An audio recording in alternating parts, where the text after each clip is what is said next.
Let's go live to the former Deputy Prime Minister Michael McCormack. He's the member for Riverina. I want to start with your thoughts on the commitment this week. We've got a few news stories today, but I want to touch on this international story. First of all, 80 years since Hiroshima, the blast there. This week we've had the deal done with Mitsubishi Heavy Industries for our next frigate. So I just want to get your reflections on that as a former Deputy PM, someone that's watched this sort of area very closely. We've come a long way, haven't we, in terms of our relationship with Tokyo, with Japan? Yeah, we have, Kieran. And would you believe it started in the central western New South Wales town of Cowra, where on August 5, which was only yesterday, but in 1944, 1,104 Japanese internment prisoners of war escaped. Now, 231 of them were killed in the outbreak. 4 Australians, and yet the bonds of friendship that formed from that.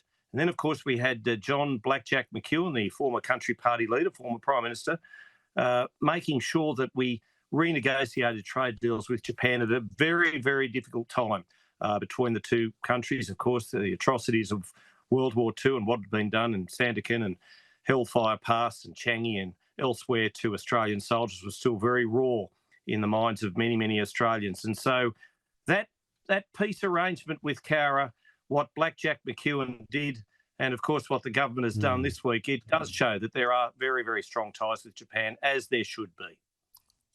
And it sort of corrects a more recent historical, I don't know if anomaly is the word, but the hiccup in the relationship with the subs that Tony Abbott had wanted to acquire that never happened. Well, yes, but of course, you have to get the best arrangement for Australia. You have to get what is right for Australia, what is fit for purpose for the future. And, both the Coalition and Labor have to put national security first always. And that's what we did as a government.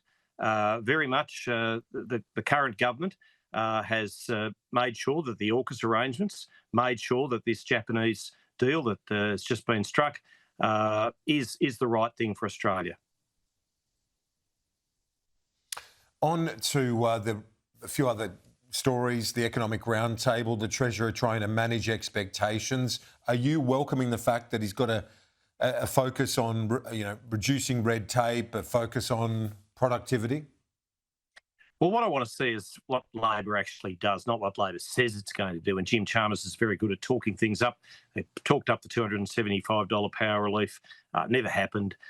We've had the Productivity Commission recommendations for AI doing data and text mining into Australian creativity. Now, I'm really worried about that.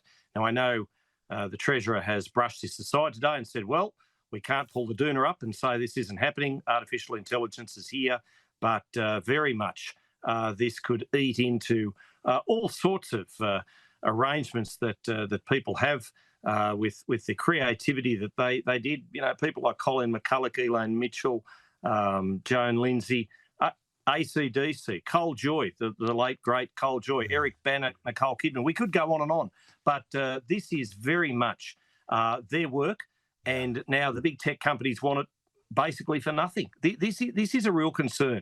And AI is also a great concern with taking workers' jobs. I mean, we were all told to go to university. Every parent wanted their kid to go to university rather than seek out a tradie career. Well, many of those computer jobs may well fall to the wayside if AI is really let rampant and loose as part of this productivity roundtable negotiations. Would you like to see AI harnessed effectively, though, in the sense that do you recognise that there is huge scope for productivity out of artificial intelligence? There's definitely productivity gains, no question about it. But we see how big tech companies have just pinched the media material of, let's just say, regional newspapers and others besides, media companies, and not paid for the right for it, not paid for the privilege of it. Now, I know how much work Josh Frydenberg did when he was Treasurer to make sure that the right deal was struck. But I do worry about whether Labor is just going to cough this up in the pursuit of just having a talk fest that's not going to achieve anything but lose workers their jobs, writers and other artists their creativity, and for what? Meanwhile, we've got transport companies. XL Express went under just this week. Watson's 77 years. They've gone under just recently. I mean, the economy is really doing it tough, Kieran, and the government just doesn't seem to be responding and pressing the buttons it needs to press. It's off talking about things, and I appreciate, overnight we've seen the Prime Minister having discussions with Emmanuel Macron about Palestine, and you'd think that was the biggest news story of the day. Well, the biggest news story of the day is the plight that people are having paying their bills, and the government just doesn't seem to be addressing it. The Middle East is a big story, though. There's you can see that it's obviously dominating a lot of coverage here and around the world. And the Prime Minister with the discussion, I want to ask you about that, though, because yesterday we had 600 senior members of the security apparatus in Israel, a former Prime Minister, three former heads of Mossad, 5 former members, senior leaders of Shin Bet, writing to Donald Trump saying, use your influence over Netanyahu and get him to end this now. Hamas has been dismantled in their professional opinion. The Prime Minister now talking to the French leader, the latest in those talks.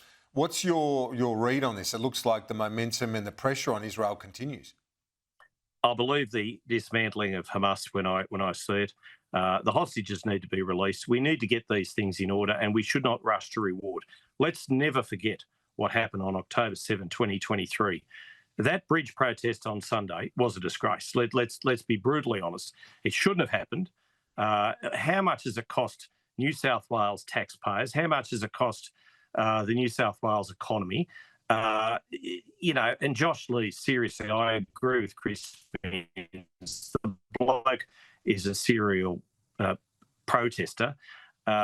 We just don't need this sort of activity in Australia. The signs, the hatred, the bile, the volatility. This isn't the Australia I grew up or you grew up in, Kieran. And, we can't sort the Palestinian situation out from Australia, but as a country and as a diplomatic player in international affairs, we shouldn't be rushing to reward Palestine for what happened in 2023. We just shouldn't, and I think it's too soon. They've got to release the hostages. Hamas has to be dismantled and negated for all time. But until that happens, I just can't see that they should be rewarded with a statehood.